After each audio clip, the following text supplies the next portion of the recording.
Regard, œil avisé, prunelles aiguisées, la midinale est aux aguets. Par Pierre Jacquemin, tous les jours, à 12h30. Bonjour Manuel Bompard. Bonjour. Merci d'avoir accepté notre invitation. On est au siège de la France Insoumise. Vous êtes directeur des campagnes de la France Insoumise. On a vu tous les images hier soir de la perquisition au domicile de Jean-Luc Mélenchon, comme celle du parti de gauche ou celle du siège ici de la France Insoumise. Dans quel état d'esprit vous êtes aujourd'hui? On a vu les militants, on a vu les élus complètement sonnés par ce qui s'est passé hier. D'ailleurs, il y a eu des blessés? On est abasourdis, révoltés. On a bien conscience que c'est une opération politique qui vise à nous intimider et on n'est pas prêt à baisser les yeux et on ne se laissera pas faire. Ça a été une opération qui était une opération disproportionnée, complètement disproportionnée. Il y avait eu plus de 100 policiers mobilisés, 11 points de perquisition. La dernière fois qu'une opération de cette envergure a eu lieu, c'est pour un coup de filet antiterroriste. On n'est pas des terroristes, on est des militants sincères qui défendent leurs idées. Effectivement, ça a été aussi des opérations brutales.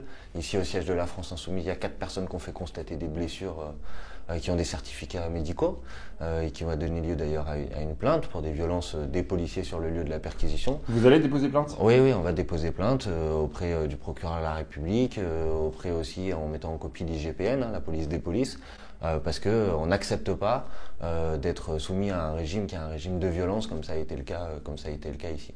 Il y a le sentiment d'une justice à deux vitesses. Il s'agit notamment d'une affaire sur les comptes de campagne de la France Insoumise qui ont pourtant été validés par la Commission sans irrégularité, ce qui n'est pas le cas d'ailleurs des comptes de campagne d'Emmanuel Macron. Oui, effectivement, c'est ce qui est particulièrement révoltant. Nous, on a dit, nos comptes de campagne ont été validés. 2, que s'il y avait des difficultés, on était prêt, mais il fallait que l'ensemble des comptes de campagne soient réexaminés. C'est ce qu'a dit Jean-Luc Mélenchon déjà au mois de juin dernier. On a dit également hier qu'on allait publier l'ensemble des documents des comptes de campagne pour que les citoyennes et les citoyens puissent se faire une idée. Nous, on n'a rien à se reprocher. On a fait une campagne avec les moyens qui étaient les nôtres. On a fait attention à prendre en compte des difficultés qui sont que la frontière entre ce qui rentre dans les comptes de campagne et ce qui ne rentre pas dans les comptes de campagne n'est pas toujours très claire. Et donc, le choix qu'on a fait après discussion avec la Commission, c'est de mettre l'ensemble des documents dans les comptes de campagne pour qu'elle-même puisse dire ça doit rentrer dedans, ça doit ne pas rentrer dedans. C'est ce qu'on fait toujours. Je vous donne un exemple. Il y a une convention de la France Insoumise à Lille en octobre 2016 où on valide le programme. Nous, on met l'ensemble des frais d'organisation de la convention dans les comptes de campagne. La Commission nous dit non, il n'y a que la moitié qui doit rentrer dedans. On dit pas de problème, on est d'accord. Donc après qu'on nous accuse de surfacturation, franchement, est scandaleux, révoltant. On n'a rien à se reprocher. On a fait une campagne de manière extrêmement honnête, claire, sincère. Et je trouve qu'il y a effectivement une justice à deux vitesses. Monsieur Castaner, à ma connaissance, n'a pas été perquisitionné à son domicile à 7h du matin. L'ensemble des permanents de la République En Marche n'ont pas été dérangés avec leurs enfants, leurs familles, le matin, sans qu'ils soient prévenus à l'avance. Et quand on va perquisitionner chez Monsieur Benalla, on va la veille. Il y a un petit truc qui lui dit qu'il ne peut pas rentrer, on revient le lendemain, le temps qu'il ait le temps de vider les coffres forts. Donc il y a clairement une justice à deux vitesses. Alors Jean-Luc Mélenchon ne dénonce pas la perquisition en elle-même, il a dénoncé la procédure judiciaire. On est dans le cadre d'une enquête préliminaire pour le moment. Qu'est-ce qui ne va pas dans la procédure selon vous? Vous parlez de réforme nécessaire de la Constitution. En tout cas, il y a 2 éléments qui ont donné lieu à ces perquisitions. Le premier élément, c'est l'élément lié à ce qu'ils appellent l'affaire des assistants parlementaires. Cette affaire, soi-disant, c'est une dénonciation qui a eu lieu il y a 18 mois par Sophie Montel, qui est une élue d'extrême droite, qui elle-même a dit « je fais ça pour faire une provocation médiatique ». Nous, sur la base de ça, on a pris contact avec les autorités judiciaires depuis plusieurs mois. On leur a dit « s'il y a besoin de vous transmettre des éléments, on vous transmet des éléments ». On n'a eu aucune réponse et on se retrouve confronté à un système de perquisition avec 11 perquisitions avec la brutalité que j'ai décrite. Des téléphones pris, des ordinateurs pris, des agendas qui sont... Y compris, bien sûr qu'on dénonce pas le principe de la perquisition, mais par contre la perquisition qui a eu lieu ici dans ces locaux est entachée d'un certain nombre de vices de procédure. Quand dans une perquisition, vous avez le droit d'assister aux opérations de perquisition. Moi, ici, en tant que responsable administratif, je n'ai pas pu assister à l'ensemble des opérations de la perquisition. Dans une perquisition, à la fin, s'il y a des documents qui sont avec lesquels la police repart, ça doit être consigné dans un procès-verbal. On doit vous dire tel élément a été pris. Ça vise à garantir que, par exemple, ils ne puissent pas rajouter des éléments ou prendre des éléments qui n'ont rien à voir avec l'affaire. Je n'ai pas connaissance. Aujourd'hui, je ne sais pas si la police est repartie ou pas avec des documents. Peut-être qu'elle est repartie avec des fichiers, peut-être qu'elle est repartie avec des éléments d'agenda que la police et le ministère de l'Intérieur n'ont pas à avoir entre leurs mains. Je crois que c'est le respect des oppositions, des droits de l'opposition démocratique dans ce pays. Donc c'est une procédure que je considère est une procédure qui n'est pas raisonnable, régulière, Et aujourd'hui, on nous dit vous avez réagi avec vigueur. Bien sûr qu'on a réagi avec vigueur. Qu'est-ce que vous répondez justement à ceux et celles qui dénoncent la violence, y compris parmi les journalistes qui ont dénoncé la violence de Jean-Luc Mélenchon? Je pense que la violence, en réalité, était la violence de la procédure.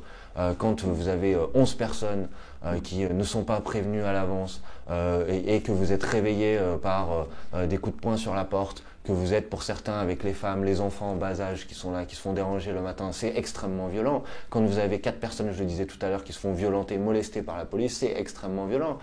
Pourquoi les députés de la France Insoumise ont décidé de rentrer dans les lieux?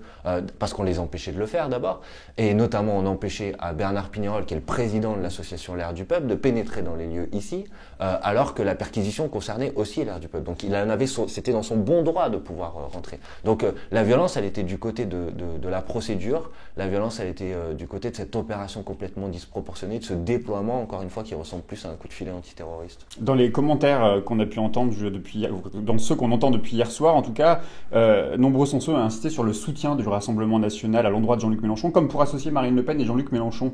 Il y a encore de la manipulation, il y a on profite de ce moment-là aussi pour rappeler une... Écoutez, de toute façon, Emmanuel Macron a joué carte sur table.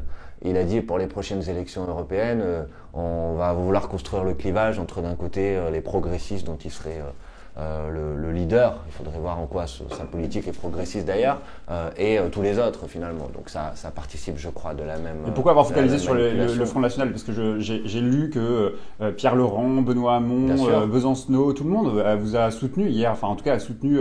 C'est clair qu'il y a une opération médiatique qui vise à nous discréditer, à nous rapprocher du Front National, c'est pas nouveau. Mais moi je tiens ici à profiter de ce micro pour remercier celles et ceux qui ont adressé leur message de soutien. Il y a eu beaucoup d'insoumis partout en France, certains ont fait des rassemblements, des responsables effectivement politiques, et je les remercie, des responsables internationaux aussi, Pablo Iglesias, Katharina Martins, des amis en Labour en Angleterre, etc. Et je veux les remercier parce que c'est des messages qui nous ont fait chaud au cœur dans un moment qui n'a pas été un moment facile. Alors hier c'était aussi un moment politique. Hier le président de la République a intervenu une dizaine de minutes pour s'adresser aux Français dans un message préenregistré. Comment vous avez ressenti, comment vous avez analysé cette intervention? Moi j'ai eu le sentiment que j'avais envie de dire tout ça pour ça finalement. 15 jours d'attente pour un remaniement gouvernemental dont d'ailleurs il n'a pas dit un mot, pour finalement avoir quelques réorganisations au sein du gouvernement et puis quelques débauchages individuels supplémentaires. Je pense que c'est pas en mesure de répondre à la crise de confiance auquel est confronté aujourd'hui le gouvernement. Hier il disait c'est un nouveau souffle. Moi j'ai plutôt l'impression de voir là un pouvoir à bout de souffle. Et qui est incapable de changer de politique et de comprendre que la politique qui est mise en place aujourd'hui, elle nous mène dans le mur. On a l'impression qu'on est face au mur et qu'au lieu de changer, de tourner avec le volant, on continue à appuyer sur l'accélérateur. Quand il dit « je vous mentirai » et quand il dit aux Français « je vous mentirai si nous pouvons aisément faire que chacun d'entre vous ait demain plus d'argent ou soit plus heureux », c'est un sentiment, c'est un aveu d'impuissance. La politique ne peut pas changer concrètement la vie. Non, je ne crois pas que la politique ne puisse pas. C'est la preuve qu'il fait des choix. Et ces choix, c'est pas le choix de faire une politique en faveur du plus grand nombre, c'est le choix de faire une politique en faveur d'une petite minorité qui s'est beaucoup enrichie depuis que Emmanuel Macron est arrivé au pouvoir. Vous savez que par exemple, il a supprimé l'impôt sur la fortune, et à ce moment-là, il n'a pas dit je ne peux pas faire en sorte que les plus riches d'entre nous profitent de ma politique. Donc vous voyez bien que c'est une politique qui est clairement en faveur d'une partie de la population. Vous savez, le président de la République, de toute façon, j'ai envie de dire tout ça pour ça aussi, parce qu'il avait annoncé la couleur, il avait dit, de toute façon, on ne changera pas de politique. Et donc finalement, il ne reste qu'une seule solution, c'est de changer de président de la République. De ce point de vue-là, je pense que les élections qui vont arriver l'année prochaine, les élections européennes, elles vont être importantes. Bien sûr, c'est des élections européennes, mais elles sont l'occasion d'envoyer un message national, et un message clair, qui est un message de rejet de la politique gouvernementale. Moi, je veux dire à celles et ceux ici qui sont inquiets, qui sont en colère face à la politique gouvernementale, qu'ils auront l'opportunité de s'exprimer, que si on bat très sévèrement, très sèchement Macron aux élections européennes, on peut obtenir le fait que ce pouvoir s'en aille et qu'il s'en aille avant qu'il arrive et que son mandat arrive à son terme. J'ai une dernière question, Manuel Bompard. Ce matin, le numéro 1 de Force Ouvrière a démissionné après la révélation de fichiers internes qui comportaient des commentaires sur les cadres du syndicat. On est à quelques semaines des grandes réformes dites sociales par Emmanuel Macron. Il y a une tentative de déstabiliser le front syndical qui commençait justement avec Pascal Pavageau. Moi, je crois, on voit bien à Force Ouvrière que Monsieur Mailly a été sorti dans des conditions qui étaient des conditions extrêmement fortes de la part des adhérents de Force ouvrière qui n'étaient pas d'accord avec l'orientation qu'il avait donnée à cette organisation syndicale et notamment ses liens et son refus de combattre notamment la réforme du Code du travail. Et donc il y avait une organisation syndicale qui se rentrait dans une orientation qui était une orientation plus combative, qui par ce biais-là permettait qu'une intersyndicale plus combative et plus nombreuse existe aussi.